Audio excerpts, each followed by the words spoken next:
J. Cole, Big Sean. I don't know. I don't know if that format's for me or any of them guys. But J. Cole probably beats everybody, right? I don't think J. Cole beats Wale. No, I don't know. I'm not going to touch that one because every time. All right, Tony. I'm going to just say Cole. I can't get it. Nobody. J. Cole. Wale is playing with your name. Now, for context, it's important to note that this conversation originates from Effective Immediately, where Wale has some interesting comments for Jermaine Cole. J. Cole, Big Sean. I don't know. I don't know if that format's for me or any of them guys. But J. Cole probably beats everybody, right? I don't think J. Cole beats Wale. No, I don't know. I'm not going to touch that one because every time. All right, Tony. I'm going to just say Cole. I can't get in nobody business. Oh, yeah. Everybody do their thing, and I don't know if that format is for me. All right, we got. But if the DJs did it, and nobody's there, then it's cool. But Okay, what's the verses you would like to see? Now, I posted this on X, and many of the people in the comment section felt that Wale was being passive-aggressive in light of his recent remarks on J. Cole during his press run for his album. I remember I called Kendrick around that time. We talked about we just had, that was at that time. And I remember like getting ready to have my child. I talked to Cole. That was probably the only 2 times I really leaned on an industry person. You know, so, but the crazy thing is, False Prophets came out the next day. I was gonna ask you about that. False Prophets came out the very next day after. But I ain't take it though, you know what I'm saying? But I think He didn't tell you the record was dropping? Nah. But I mean, he said it's not really about me, but I mean, all I'm saying is that I love him. That's my brother, whatever. I think I kind of halted telling any industry person anything too deep, like around that time. Like I just you know what? I don't even want to think that they using this like you know what I'm saying? So, Roy said something like, "Oh, J. Cole's the first person signed over there." Because J. Cole was pretty much the first artist signed to S. Carter Enterprises. He wasn't even signed to Roc Nation. J. Cole was the first dude signed over there. You see, they're good. They're used to it, like losing train of thought. But yeah, they said he was the first one to S. Enterprises, and I don't think so. I don't know about that. I don't want to. One thing is I don't want to like rewrite history with that, because like I was there early. We toured a long time, and then I believe he got there, or he started coming around Alito, and that happened like that, and then. He actually did Beautiful Bliss before Stars Born, but Jay can finish his album today, and if you want to drop it on Friday, he's going to drop. So that's how that happened. You know what I'm saying? So I just want to make sure people know that I was like the S. Enterprises era. I was there, because I don't, Is that all you have to say about that? Yeah. It's messy. But unless you got a direct question you want to ask. Now, Wale, I'm aware you will see this and likely be offended that I'm even putting a spotlight on this. But the truth is the truth. And you, sir, you have a pattern of taking cheap shots at J. Cole in response to fans not seeing you in the light that you believe your talents are deserving of. For instance, I remember you shared this tweet about J. Cole receiving praise for protesting in support of George Floyd within the city. And the tweet states, "I'm sick of a lot of you acting like y'all Messiah was the only one outside. Suck Mike." Now, Wale will go on to delete this, but by then it was too late, because the blog sites, many people have already picked it up. And unfortunately, when you've been in front of the camera as long as Wale has been in front of the camera, you will eventually say how you really feel. And unfortunately for Wale, he has said how he really feels in his own words. I just want to explain to people, like, what some people do is just use sarcasm to elaborate. I mean, not elaborate on their opinion, but for public perception, this is how I feel about stuff. That's what satire is. It's very sarcastic humor. You know what I'm saying? But J. Cole probably beats everybody, right? I don't think J. Cole beats Wale. No, I don't know. I'm not going to touch that one because And there you have it. Now, ladies and gentlemen, I'm not here to bash Wale by any means, because I genuinely believe that Wale has valid reasons for feeling underappreciated. any artist that has performed at that rate, some things should be a little bit easier to accomplish. Like, you know, getting some more, you know, creating awareness.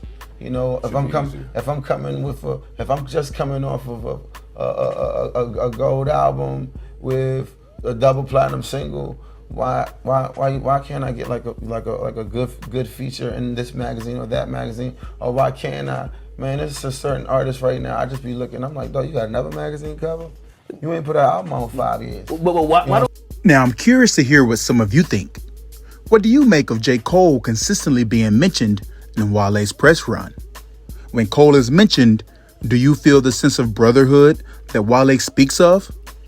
Or are you left with a different undertone altogether? Let me know what you think in the comments. You see, if you're asking me, I believe that Wale and Cole are in fact brothers. I just think that Wale also feels slighted at every turn, especially considering he's on his press run, but they are consistently asking him about the rappers he came up with, but haven't necessarily received the same level of success or notoriety that they have. Now, I do want to pivot for a brief second to turn my attention to another media outlet that has recently been canceled in the way in which we know it. The Bigger Picture has announced that they are officially no more. Yep, you heard me. The Bigger Picture is officially cooked. And I'm only taking the time to point this out because one of the co-hosts on their show is a fake journalist turned media member who echoes the talking points of people who hate J. Cole only to beg for the support of people within the Cole community. Yeah, it's incredible how Mike Delete Later continues to age badly. They said that it's the best. Yeah, Busby said it's his the worst. title says everything. Yeah, you see the energy yeah. you put out there? Yeah, that's the exact same I thing. think one about day the we'll follow-up. wake up and it'll be gone. It'll be what? It'll be gone. The whole Track project, by track. right? So we had 7-minute drill deleted, then we're gonna have Ready 24. You believe that? Nigga, please. The only thing deleted is your terrible show that was created solely to slander Drake and worship the altar of Kendrick. I mean, you tried to turn a profit by slandering the excellence of a black musician while simultaneously asking for the support of the fans within that same community, a community by which you do not relate to.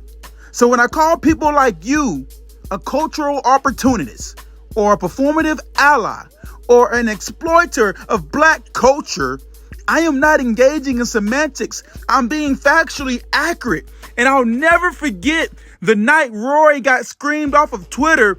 You posted a pathetic video to try to frame yourself as this adopted white son of hip hop. And I mean, I've never seen a more pathetic performative ally than you. I mean, it was just trash. Like the show, The Bigger Picture, it was trash. And that's why it's canceled. But that's my video for today. Caleb from Twitter, signing out. Hey, before I get out of here, I want to utilize this time simply to say thank you to each and every person that takes the time to subscribe or like or even just simply dropping a comment on this channel. You know, doing things like that really helped me get pushed more out into the algorithm. One person in particular, Hussein 1702, you know, they state, "Ooh, woo, I was waiting for Caleb's opinion on this." He goes on to say, you know, "I agree with the points you made.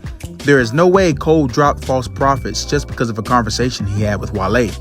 I also think Wale is flip-flopping on what he's getting at, and people are gassing a narrative up. Like, it seems like there's this wave of unnecessary BS thrown at Cole this year, and people need to chill and wait to hear Cole's side. If we get it before basing judgment." Anyways, Happy wedding anniversary, Caleb. Hope all is good with the fam and y'all had a great time. Son, first and foremost, thank you for taking the time to drop that comment. I always appreciate hearing what you have to say on these videos, and I appreciate your well wishes. Right, we definitely had a good one. But in terms of Cole, right, you know, clearly I agree, right? Like, Cole has already told us, like, the writing process of false prophets, like being inspired by the beat off YouTube that he heard from Joey, and then playing the track from Joey and explaining how he just got inspired by it. And like I've already done a video on this, and so you can get my full thoughts there.